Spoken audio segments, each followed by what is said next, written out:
Hi friends, welcome back to our channel Easy Way to Learn English. இன்னைக்கு நம்ம reflexive pronouns ஓட exercise தான் பார்க்க போகிறோம். அது பார்க்குறதுக்கு முன்னாடி நம்மளோட ஸ்பான்சர் பற்றி நான் சொல்லிடுறேன். அவங்க வேறு யாரும் இல்லை, ஜென் ரிவ்யூஸ். இந்த வெப்சைட்டோட லிங்க்கை நான் டிஸ்கிரிப்ஷனில் கொடுத்துருக்கேன். நீங்கள் போய் பார்த்தீங்கன்னா இந்த மாதிரி தான் இருக்கும் வெப்சைட். இவங்க என்ன ஒர்க் பண்ணுறாங்கன்னா ப்ராடக்டோட ரிவ்யூஸ் தாங்க கொடுக்குறாங்க. நீங்கள் ஏதாவது புதுசாக கேட்ஜெட்ஸ் வாங்க போகிறீங்கன்னா இந்த சேனல்குள்ளே போயிட்டு நீங்கள் ஒன்ஸ் வாட்ச் பண்ணிவிட்டு அதோட ரிவ்யூஸ் கேட்டுட்டு நீங்கள் ப்ராடக்டை பர்ச்சேஸ் பண்ணிக்கலாம். வாங்க இப்போ நம்ம வீடியோக்குள்ளே போவோம். ரிஃப்ளெக்சிவ் ப்ரொனவுன் பற்றி ஆல்ரெடி நான் ஒரு வீடியோ போஸ்ட் பண்ணியிருக்கேன். அதோட லிங்க்கையும் நான் டிஸ்கிரிப்ஷனில் கொடுக்குறேன். அதை ஒன்ஸ் வாட்ச் பண்ணிவிட்டு இதை எக்ஸசைஸ் பண்ண வந்தீங்கன்னா ரொம்ப ஈஸியாகவே புரியும். ரிஃப்ளெக்சிவ் ப்ரொனவுன்னா வேறு ஒன்றும் இல்லைங்க. My self, it self, your self அப்படிலாம் வரும். அதாவது நானே பண்ணிக்கிட்டேன், அவனே அதை செஞ்சுக்கிட்டான், அப்போ அந்த அவனே நானே அந்த மாதிரி நம்ம சொல்கிறோம் இல்லையா, அந்த மாதிரியான வேர்ட்ஸுக்கு தான் ரிஃப்ளெக்சிவ் ப்ரொனவுன் அப்படின்னு பேர். இப்போ வாங்க இங்கே கொடுத்துருக்க எக்ஸசைஸை பார்ப்போம். இதை பார்த்தீங்கன்னா தெளிவாக புரிஞ்சிடும். fill in the blanks with the correct form of reflexive pronouns. first one பாருங்க. I blame dash for it. I blame myself. என்ன நானே திட்டிக்கிட்டேன் இதுக்காக அப்படின்னு நம்ம சொல்லுவோம் இல்லையா, அந்த myselfங்கிறது தான் இங்கே யூஸ் பண்ணணும். I வந்தால் myself போடணும். செகண்ட் ஒன் பாருங்க. we often deceive ourselves.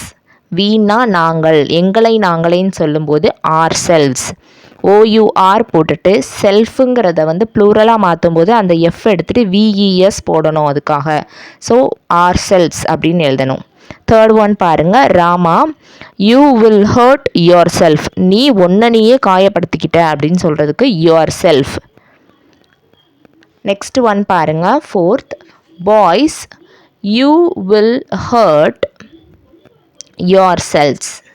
இந்த இடத்துல பாய்ஸ்ன்னு கொடுத்துருக்காங்க. சப்ஜெக்ட் பாருங்கள் பாய்ஸ் அப்படின்னு இருக்கு. ஸோ அதனால் இங்கே யுவர் செல்ஸ் அப்படிங்கிறத போடணும். ப்ளூரல் ஃபார்ம் நீங்கள் யூஸ் பண்ணணும். நெக்ஸ்ட் ஒன் பாருங்கள். He set dash a heart task. அவனுக்கே ஒரு ஹார்டான டாஸ்க்கை செட் பண்ணிக்கிட்டான் அப்படின்னு சொல்லும்போது, அவனுக்கே அப்படின்னு சொல்லும்போது ஹிம்செல்ஃப் அப்படிங்கிற வேர்டை நம்ம இங்கே யூஸ் பண்ணணும். நெக்ஸ்ட் ஒன் பாருங்கள். She poisoned herself. அவளையே பாய்சன் பண்ணிக்கிட்டா அப்படிங்கிறப்ப பாய்சன்ட் ஹர் செல்ஃப்ங்கிறது யூஸ் பண்ணணும். The dog soaked itself. அதையே சாக் பண்ணிக்கிச்சு அப்படின்னு சொல்கிற இடத்துல இட் செல்ஃபுங்கிறத யூஸ் பண்ணணும். The children hit themselves. இங்கே பாருங்கள் சப்ஜெக்ட் ப்ளூரலாக இருக்குது. சில்ட்ரன்கிறது தேன்னு சொல்லுவோம் நம்ம. ஸோ அங்கே ரிஃப்ளெக்சிவ் ப்ரொனவுனில் தெம்செல்ஃப்ஸுங்கிறத யூஸ் பண்ணணும். The old man often talks to himself. அவர் கூடயே அவர் பேசிப்பார் அப்படிங்கிறப்போ ஹிம்செல்ஃப், அவருடனே அப்படின்னு சொல்லும்போது ஹிம்செல்ஃப். ஐ சா my self on TV last night. என்ன நானே டிவியில் லாஸ்ட் நைட் பார்த்துக்கிட்டேன் அப்படின்னு சொல்லியிருக்காங்க. மை செல்ஃப், ஐ வந்தனால மை செல்ஃப் யூஸ் பண்ணணும். நெக்ஸ்ட் எக்ஸசைஸ் பாருங்கள். இங்கே 10 சென்டென்ஸ் கொடுத்துட்டாங்க. சாய்ஸ் கொடுத்துருக்காங்க. இதுவா இல்லை அதுவா நம்ம சூஸ் பண்ண வேண்டியது இருக்குது. ஃபஸ்ட்டு ஒன் பாருங்கள். Azam made this dish himself. அவனே அதை பண்ணிக்கிட்டான், அப்போ himself. Leena sent the mail herself. அவளே மெயில் சென்ட் பண்ணிக்கிட்டா அப்படிங்கிறப்ப her self.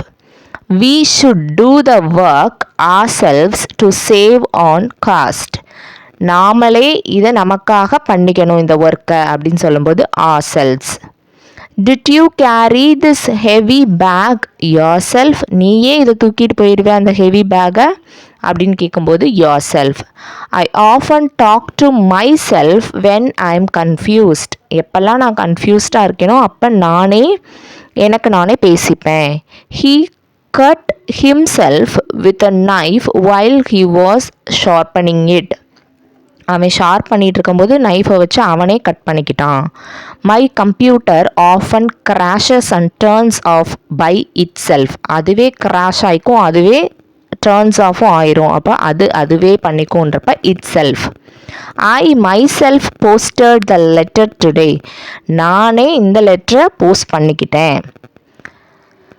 The children themselves will pay for the tickets.